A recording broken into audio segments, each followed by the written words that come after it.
కోసం దేనికోసం వాళ్ళు అలవాటు పడరు తప్ప మరి డ్రైవర్లు వేయించడం అనేది సరైనది కాదని మేము అంటున్నాం. మెయిన్ అవే మేము అడిగేది. అన్లిమిటెడ్ అయితే వాళ్ళు అన్లిమిటెడ్గా అప్లికేషన్ తీసుకోవాలా. అదేవిధంగా రాష్ట్రంలో ఎక్కడైనా ఆటో కొనుక్కోవడానికి అవకాశం ఇవ్వాలా. 3 వీలర్ 4 వీలర్ ఏదైతే ఇచ్చారో వాళ్ళు ఇచ్చిన నిబంధనలు అడుగుతున్నాం. మేము కొత్తగా ఏం అడగట్లేదు. కొంత కోరికలు ఏ గైడ్లైన్స్ ఇచ్చారో ఏ జీవో ఇచ్చారో దాన్ని ఫాలో అవ్వమని అంటున్నాం. అవి ఫాలో అవ్వట్లేదు. ఏపీ లైసెన్స్ అంటే తెలంగాణ వచ్చి 11 సంవత్సరాలు 12 సంవత్సరాలు అవుతుంది. లైసెన్స్ తీసుకుని 20 సంవత్సరాలు 30 సంవత్సరాలు తీసుకుని ఏపీ అని ఉంది. అప్పటికి ఆ ఏపీ ఉంటే యాక్సెప్ట్ చేయట్లేదు. చాలా మందికి ఏపీ లైసెన్స్లు వస్తుంది, ఏపీతో స్టార్ట్ అవుతుంది, దాన్ని యాక్సెప్ట్ చేయట్లేదు. చిన్న చిన్న అడ్రస్ డ్రైవర్ అనేవాడు కిరాయి ఇళ్ళలో ఉంటాడు, సొంత ఇల్లు చాలా తక్కువ. దాంట్లో హౌస్ నెంబర్ A/2 ఉందని చెప్పి చిన్న చిన్న మిస్టేక్లతో కూడా ఇవన్నీ రిజెక్ట్ చేస్తున్నారు.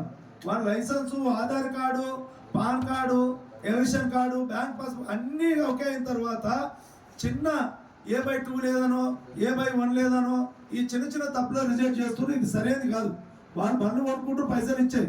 ఈ చిన్న తప్పుల వల్ల వాళ్ళను నెల రోజుల సంత అప్లికేషన్ తీసుకుంటూ నెల రోజుల సంత తీస్తూ ఇప్పటి వరకు కూడా చాలా మంది రిజెక్ట్ తీసుకున్నాయి. ఒక 5,000 అయితే 15,000 అప్లికేషన్ రిజెక్ట్ చేయడం జరిగింది చిన్న చిన్న కారణాలతో.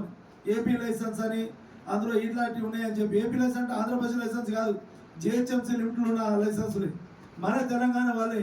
ఏపీ వాళ్ళే కాదు. దాని మీద ఏపీ అని ఉంటే అప్పుడు ఏపీ అని వచ్చింది. ఇప్పుడు ఏపీ మనలో ఎట్లున్నాయి రిజిస్ట్రేషన్ అట్లనే ఉన్నాయి.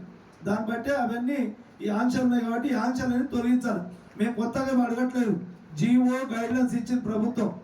6వ తారీఖున జూన్ 6 నాడు జీవో ఇచ్చింది, జూన్ 26 నాడు గైడ్లైన్స్ ఇచ్చింది.